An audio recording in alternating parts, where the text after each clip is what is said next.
इन 26 लोगों में से एक विनय नरवाल थे जिनकी कल सालगिरह मनाई गई। आज मैं आते हुए उनकी वीडियो देख रहा था। उनके घर वालों ने उनकी सालगिरह के मौके पर एक ब्लड डोनेशन कैंप रखा और सारे लोगों ने उनको श्रद्धांजलि देने के लिए अपना खून दिया। उसमें उससे पूछा जाता है कि आप क्या चाहती हैं। वो कहती है कि मैं शांति चाहती हूँ, मैं नहीं चाहती कि कश्मीर के लोगों से नफरत की जाए, मैं नहीं चाहती कि हिंदुस्तान में मुसलमानों से नफरत की जाए।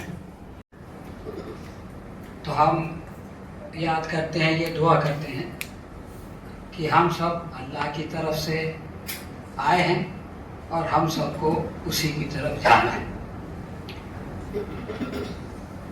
एक कुरान की तालीम मैं आप लोगों के सामने रखना चाहता हूँ। कुरान के 6ठे चैप्टर में वर्स 32 है, जिसमें ये कहा गया कि जिसने एक इंसान का नाहक कत्ल किया, उसने सारे इंसानों की हत्या कर दी। एक इंसान का कत्ल ऐसा है जैसे कि सारे इंसानों को मार डाला जाए। लेकिन आगे ये भी कहा गया कि जिसने एक इंसान की जान बचाई, उसने तमाम इंसानों को जिंदगी बख्श दी। तो ये दोनों चीजों की अहमियत है कि इंसान किसी का नाहक कत्ल न करे, और इंसान जो है अगर किसी का कत्ल हो रहा है, नाहक कत्ल हो रहा है, तो उसको बचाए, उसको बचाने के लिए आगे बढ़े, और अगर जरूरत पड़े तो उसको बचाने के लिए अपनी जान कुर्बान कर दे। मैं दो बातें रखना चाहता हूं, दो एग्जाम्पल देना चाहता हूं। इन 26 लोगों में से एक विनय नरवाल थे जिनकी कल सालगिरह मनाई गई। आज मैं आते हुए उनकी वीडियो देख रहा था। उनके घर वालों ने उनकी सालगिरह के मौके पर एक ब्लड डोनेशन कैंप रखा और सारे लोगों ने उनको श्रद्धांजलि देने के लिए अपना खून दिया, ताकि जो लोग खून की वजह से, इलाज की वजह से जिंदा रहने के लिए हाथ पैर मार रहे हैं, उनको जिंदगी मिले। उस मौके पे उनकी बीवी हिमांशी नरवाल का एक 2 मिनट का एक इंटरव्यू है। उसमें उससे पूछा जाता है कि आप क्या चाहती हैं।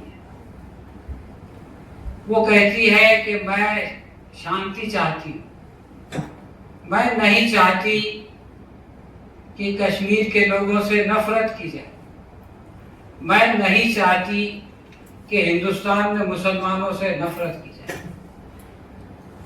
उसके बाद वो प्रेस वाला उससे पूछता है कि क्या आप इंसाफ नहीं चाहती, तो वो कहती है कि मैं जरूर इंसाफ चाहती हूँ। तो देखिए, ये है स्पिरिट उसकी, उस लड़की की जिसने 1 हफ्ते के अंदर अपने जवान पति को गंवा दिया, लेकिन उसका जज्बा, उसका जोश, उसका संदेश क्या है। इसी तरह से ये तो जान गंवाने वाले की बात है, जान बचाने वाले की बात आपने सुना होगा। आदिल हुसैन, ये बात तो बहुत कही जाती है कि मजहब पूछ के मारा, मजहब पूछ के मारा। आदिल हुसैन को मजहब पूछ के नहीं मारा गया। आदिल हुसैन चाहता तो वो कलमा पढ़ के अपनी जान बचा सकता था, लेकिन उसने उन लोगों की बंदूक पकड़ ली जो बेगुनाह लोगों को मार रहे थे।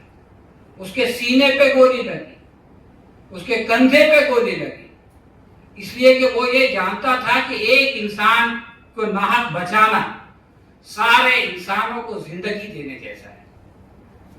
तो ये जो मिसाल है हमारे सामने, नजाकत अली की मिसाल, जिसने वहां के लोगों को बचाया, जिसने कि उनको रोका, तो ये चीज है जो कि हमारे लिए, देखिए 40 मिनट की वो घटना थी, उसके बाद आज 10 दिन हो गए, 1500 मिनट हो गए, और इन 1500 मिनटों में क्या हुआ, इसको भी हमको देखना पड़ेगा। हमारे अपने शहर में वो आग आ गई, हमको जाके वहां आग बुझानी थी, लेकिन वो आग हमारे यहाँ पहुंच गई, दादर में पहुंच गई।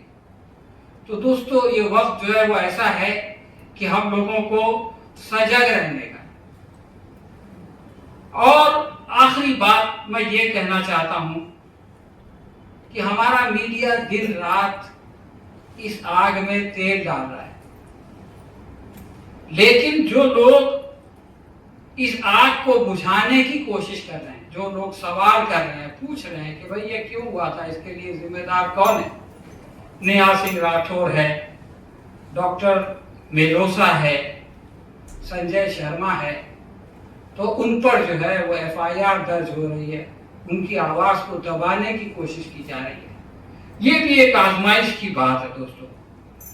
आप लोग सोच रहे होंगे कि ये सलीम जो है इस मौके पर इस तरह की बातें क्यों कर रहा है। तो गालिब का एक शेर है, रखियो गालिब मुझे इस तल्ख नवाई में माफ, आज कुछ दर्द मेरे दिल में सिवा होता है। तो ये जो दर्द है, उन लोगों का दर्द जो कि उस दिन उस दहशतगर्दाना हमले में मारे गए, और उन लोगों का दर्द, उन 800 स्टूडेंट्स का दर्द, कश्मीरी स्टूडेंट्स का, कि जिनको जो है वो मजबूरन भाग के कश्मीर जाना पड़ा। हम कहते हैं कि कश्मीर हमारा अटूट अंग है, लेकिन जब वो लड़के गए होंगे, अपने माँ बाप से पूछे होंगे, बताए होंगे कि क्यों आया, बोलेंगे हमको वहां रहने नहीं दिया गया, हमको भगा दिया गया, अपने अटूट अंग से भगा दिया। हम ये कहते हैं कि पीओके हमारा हिस्सा है, लेकिन अब जो लोग वहां के पासपोर्ट वाले हैं उनको निकाल रहे हैं, जाइए, तो अपने ही मुल्क से हम अपने ही मुल्क के आदमी को निकाल के भेज रहे हैं। एक आखिरी मिसाल मैं देता हूं दोस्तों, उड़ीसा की एक औरत है, एक लेडी है, 37 साल पहले उसके पिताजी जो है वो उसके साथ यहाँ आए थे। वो मुसलमान नहीं है, उसने अपना बचपन गुजारा, जवान हुई, शादी हुई, उसके पास अभी तक वही पासपोर्ट है, यहाँ की सिटीजनशिप लेने की कोशिश की, नहीं मिली। अभी सरकार की तरफ से उसको जो है एक नोटिस मिला है कि आप पाकिस्तानी हैं, आप पाकिस्तान में जाइए। वो कहती है कि मेरा पाकिस्तान में कोई नहीं है, मैं किसके पास जाऊंगी।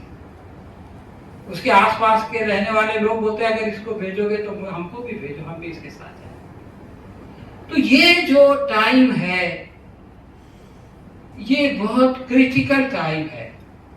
इसमें हमको अपनी जिम्मेदारी को महसूस करके इसको अदा करने के लिए आगे आना पड़ेगा, और अगर हम आगे आएंगे तो इस तरह की घटना फिर कभी नहीं होगी। लेकिन अगर हम जो है वो अपनी जिम्मेदारियों को अदा नहीं कर सके तो फिर हमको जो है वो इस तरह की कंडोलेंस मीटिंग में आना पड़ेगा।